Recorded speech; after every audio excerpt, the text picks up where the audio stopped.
নমস্কার, আপনারা দেখছেন নিউজ নাও। আপনাদের সঙ্গে রয়েছে আমি সহেলি। সরাসরি চোখ রাখবো ৬টার সংবাদে। ফের নিয়োগের দাবিতে বিক্ষোভ। রবিবার সিটি সেন্টারের সামনে বিক্ষোভ জানালেন ফায়ারম্যান এবং ড্রাইভার পদের প্রার্থীরা। রাজ্য জুড়ে প্রায় প্রতিদিনই নিয়োগের দাবিতে বিক্ষোভ দেখাচ্ছেন বিভিন্ন পরীক্ষায় উত্তীর্ণ প্রার্থীরা। শনিবার সিটি সেন্টারের সামনে বিক্ষোভ দেখিয়েছিলেন এসটিজিটি পরীক্ষার প্রার্থীরা। কিছুদিন আগে একই জায়গায় নিয়োগের দাবিতে বিক্ষোভ দেখিয়েছিলেন টেট পরীক্ষায় উত্তীর্ণ প্রার্থীরা। সেই একইভাবে রবিবার সকালে শহরের প্রাণকেন্দ্রে বিক্ষোভ দেখালেন অগ্নি নির্বাপক দফতরের নিয়োগের পরীক্ষায় উত্তীর্ণ প্রার্থীরা। গত বিধানসভা নির্বাচনের আগে ঘটা করে বিভিন্ন সরকারি বিভাগে নিয়োগের জন্য পরীক্ষা নেওয়া হয়েছিল, তবে বেশিরভাগ ক্ষেত্রেই সেসব পরীক্ষার ফল অপ্রকাশিতই রয়ে গেছে। আসন্ন লোকসভা নির্বাচনের আগে তাই বারংবার পথে নামতে দেখা যাচ্ছে চাকরি প্রার্থীদের।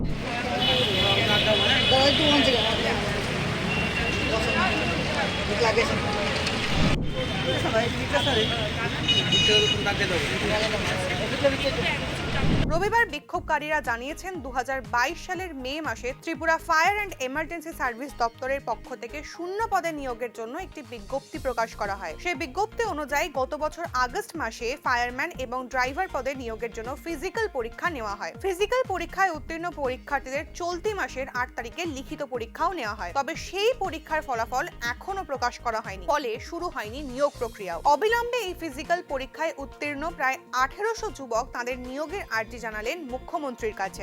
মূলত আজকে যে জড়ো হওয়ার মেইন উদ্দেশ্য হলো বিগত ২০২২ সালে মে মাসের ১৪ তারিখে একটি অ্যাডভার্টাইজমেন্ট জারি হয় ত্রিপুরা ফায়ার অ্যান্ড ইমার্জেন্সি অগ্নি দপ্তরে, যেটা যথাযথভাবে আমাদের ফিজিক্যাল নেওয়া হয় ৮ জুলাই আগস্ট ফিজিক্যালও কমপ্লিট হয় ৮টা ডিস্ট্রিক্টে এবং বিভিন্ন ডেটে। আর তারপরে আমরা আবার রিটেন এক্সাম দিয়েছিলাম জানুয়ারি মাসে ৮ তারিখ, এবং আজকে বিগত ১ বছরের উপরে পার হয়ে গেছে, এখনও পর্যন্ত আমাদের রেজাল্টের কোনো ইয়ে নেই। তো ভাইবার লিস্টও আউট হয়েছে না, বা আপনাদের রিটার্নের রেজাল্টও এখনও পর্যন্ত আউট হয়নি।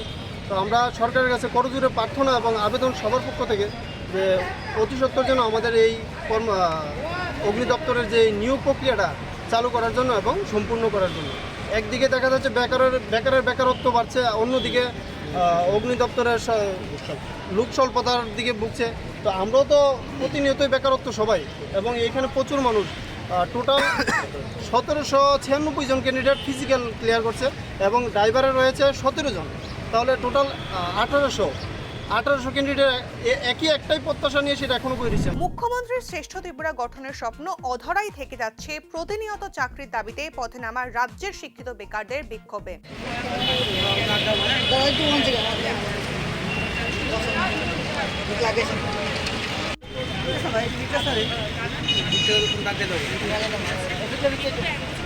এ জানো এক কমেডি সিনেমার প্লট। একদিকে চুরির অভিযুক্ত গ্যাংকে আটক করছে পুলিশ, অপরদিকে শনিবার এক পুলিশ কর্মীর বাড়িতেই হয়ে গেল চুরি। ঘটনা বিশালগড় থানার ঢিলছোড়া দূরত্বে। চলতি মাসের ১২ তারিখ চুরি হয়েছিল ধলেশ্বর ৩ নম্বর রোডের বাসিন্দা বিপ্লব ভৌমিকের বাড়িতে। তদন্তে নেমে ইতিমধ্যেই ৩ জনকে আটক করেছে পুলিশ, চলছে আরো ২ জনের খোঁজ। এই মাসের ১২ তারিখ ধলেশ্বর রোড নাম্বার 3-তে বিপ্লব ভৌমিক নামে এক ব্যক্তির বাড়িতে চুরির ঘটনা ঘটেছিল। আমাদের কাছে অভিযোগ দিয়েছিল, তারপরে প্রেক্ষিতে আমরা এখানে একটা চুরির কেস রেজিস্টার করি।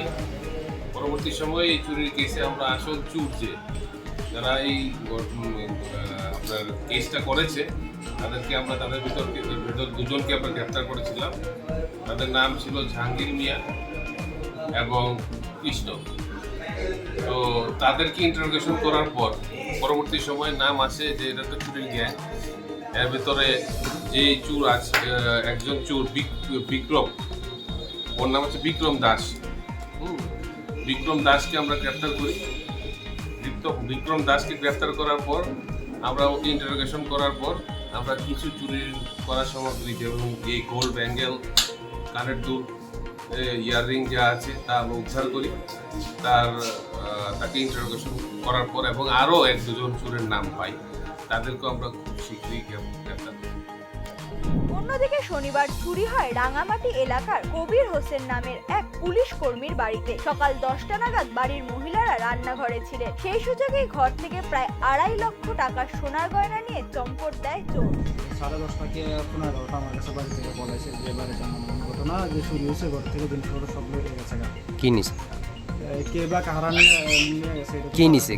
এই স্বর্ণর জিনিসপত্র, গলার নেকলেস আছে, হাতের বালা আছে, চুড়ি আছে, আংটি সবে আছে। কত টাকার সামান? কত টাকা? আমার ওয়াইফের আর আমার মেয়ের জিনিসপত্র প্রায় 2.5 লক্ষ টাকার। একই রেশ বিশালগড়েও শনিবার মধ্যরাতে থানা থেকে ঢিলছোড়া দূরত্বে রাউতখলা এলাকায় চুরি হয় স্বপন সাহার বাড়িতে। অভিযোগ, গলিতে নেশার উপদ্রব বাড়ায় চুরি হয়েছে তার বাড়ি। শনিবারের মালিকের 150 টাকা রোজ টাকা দিই, এই টাকার পুরো কোনো উদ্দেশ্য হয়েছে। এই টাকা এখান আয়াতে ডাইনিয়া মোবাইল পেয়া আর কি নিয়েছে এখন আমরা লাগাই না, অত ফটো হয়ে গেছে।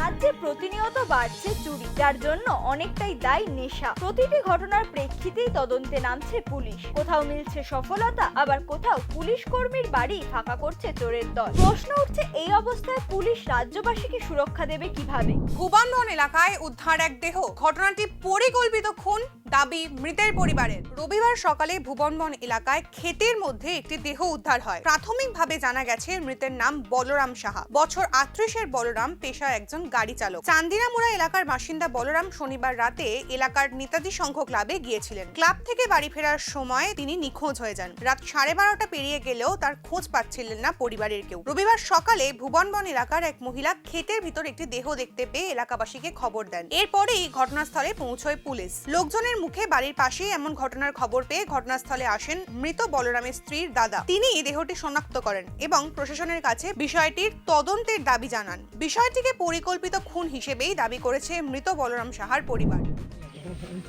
অ্যাকচুয়ালি আমার বঞ্জামাই, ছোটো বঞ্জামাই, এখন আমি খবর পাইছি সকালে 9টা কি 9:30টার দিকে আমি দূরে আইছি। আমার ছোটো বঞ্জামাই, আমার পিসাত্তর বঞ্জামাই ফোন করছে। গতকাল রাত্রে সন্ধ্যার সময় বলে ক্লাবে মিটিং আছিল, পূজার মিটিং সাইরা সেটা, এটা নেতাজি ক্লাব। এন মনে হয় প্রতি বছর একটা উৎসব হয়, উৎসবের একটা মিটিং আছিল, তারা মিটিং করছে। মিটিং করার পরে বলে সে বলে উঠতে আইসে, আয়া সেটা পেচাপ করছে, করার পরে কে বলে ডাক দিছে, চা খাইতো, চা খাইছে। চা খাওয়ার পরে নাই 12:30 সময় ফোন করছে, সুইচ অফ। মানে 12:30 আগ অব্দি, 11:30তে 12:30 আগ অব্দি মোবাইল অন আছিল, নাই। সকালবেলা খবর পাইছি কিতা এনে ফইর রয়েছে, একটা মহিলা বলে দেখছে গরু লড়াইতে এসে ফইর রয়েছে। আমরা বাড়ির, আমার বোনের বাড়ির খবর গেছে ওরে, তারা ভাবছে না এরকম তোরা যাইব। মিসিং ডায়েরি বলে কালকেই থানাতে একটু জানানো হয়েছে। আমিও শুনলাম যে মুখে ড্রেসটা আর হয়েছে সুটটা বিলটা দিক কেসিটা আইডেন্টিফাই আমরা করতে পারছি যে এটা আমার বঞ্জামাই।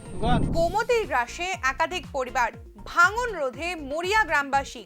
অভিযোগ, সরকারে জানিয়েও মিলছে না কোনো সুরাহা। ক্রমাগত ভাঙনে একাধিক বাড়ি চলে গেছে গোমতীর তলায়, কিছু বাড়ি একেবারে কিনারে। চরম উৎকণ্ঠার মধ্যে রয়েছেন মেলাঘর পুরসভার 8 নম্বর ওয়ার্ডের 20টি পরিবার। দীর্ঘদিন ধরে নদীর কিনারে বিপজ্জনকভাবে বসবাস করছেন তারা। নেই বিকল্প ব্যবস্থা করার সামর্থ্য। রাজ্যে সরকার পাল্টালেও পাল্টায়নি তাদের অবস্থা। অন্য জায়গায় বোল্ডার দিলেও এই 20টি পরিবারের জন্য নেওয়া হয়নি কোনো পদক্ষেপ। রাজনৈতিক কারণেই এমন বৈষম্য বলে মনে করছেন তারা। এই অবস্থায় বাড়িঘর বাঁচাতে পরিবারের মহিলারা একজোট হয়ে আবেদন জানাচ্ছেন সরকারের কাছে। সরকারের কাছে আবেদন করছি যে বোল্টার ফালাইতো, তারপর তারা ফালাইছে না, তারপরে আমরা রাস্তা অবরোধ করছি, অনেক কিছু করছি, সরকার আমাদের কথা শুনে না। তো এখন বাড়িঘর নদী দিয়ে মানে আগে নিচে অনেক বাড়িঘর দুয়ার, এখন নেওয়ার মতে। তারপরে এখন মুখ্যমন্ত্রীর কাছে আমরা আবেদন করতেছি যে আমরা বাড়িঘর দুয়ারটি যাতে আর না ভাঙ্গে, আমরা দিকে মানে আপনারা কি মানে বোল্টার ফালানোর লাগে আবেদন করতেছেন? বাড়িঘর কি নদী ভাঙ্গা লই গেছে?